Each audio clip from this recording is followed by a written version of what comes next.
Okay. I'm well, I'm perfect. Let's leave it at that. I'm experiencing a lot of the A word. I hate to even use the word, but I'm experiencing a lot of anxiousness and apprehension and all the things I go through. I have a doctor's appointment, and you'd think by now I'd be over it. You've coached me on it, and it made sense at the time, but I need a booster shot. I need a Zevi booster shot. I was trying to think of reasons why I shouldn't be nervous to go to the doctor, but it always comes over me, and then I get really afraid, and I'm feeling really scared, and then I'm thinking to myself, am I going to be, it's not just actually going to the doctor's office, I'm afraid that I'm not going to be able to get ready, that I'm not going to be able to get there in time, and because it takes me a long time to do anything, and even with the help of somebody, it takes me a long time to get ready. And I'm wondering if I'll be ready in time and, get everything done and be ready to go and be there on time. It's a whole thing going on in my head. I got it. Okay, completely clear. Is it anywhere else in your head? Look around. Do you see the door? Well, the door is saying, would G live on time? What the door is saying? Listen to the door. Listen quietly. What do you think the door is saying? The door is just the door. Just saying nothing. Nothing. The door is free and powerful. Yes.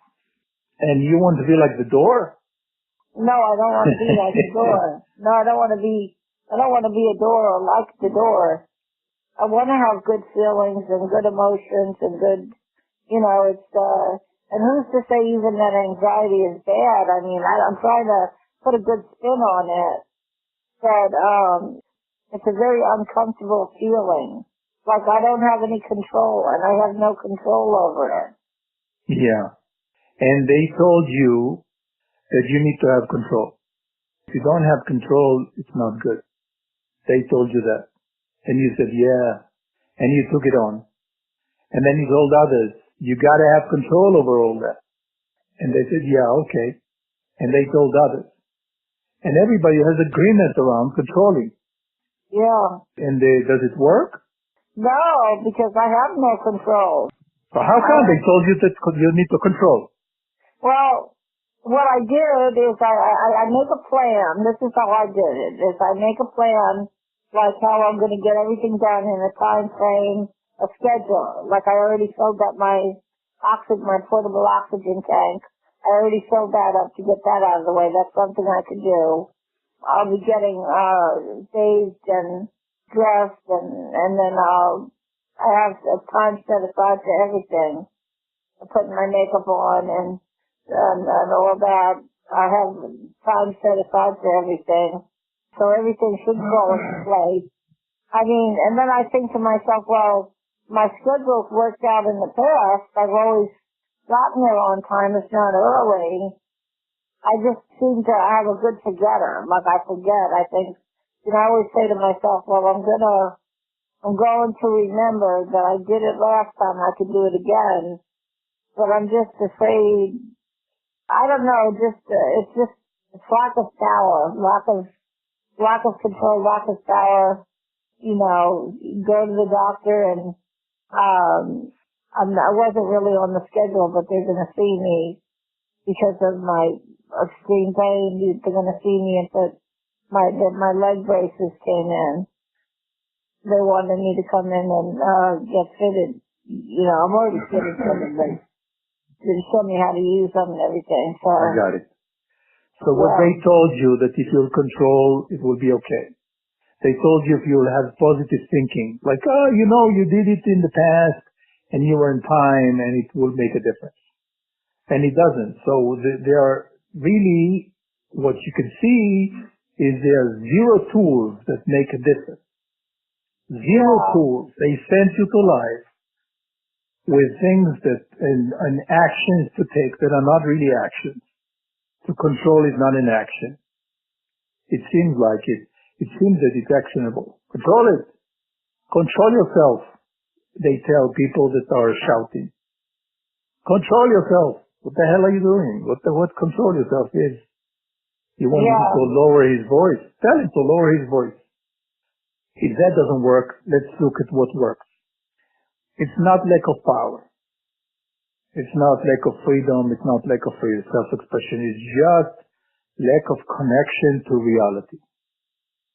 The reality is that you're now sitting on your recliner or somewhere else, and at this hour, the helper will come and will take you in the car. And this time, if he will drive faster, you will tell him, you need to keep 60 miles per hour, not more than that. Did you get that? Yes. And he will keep 60 miles per hour, and when he's not, you'll remind him.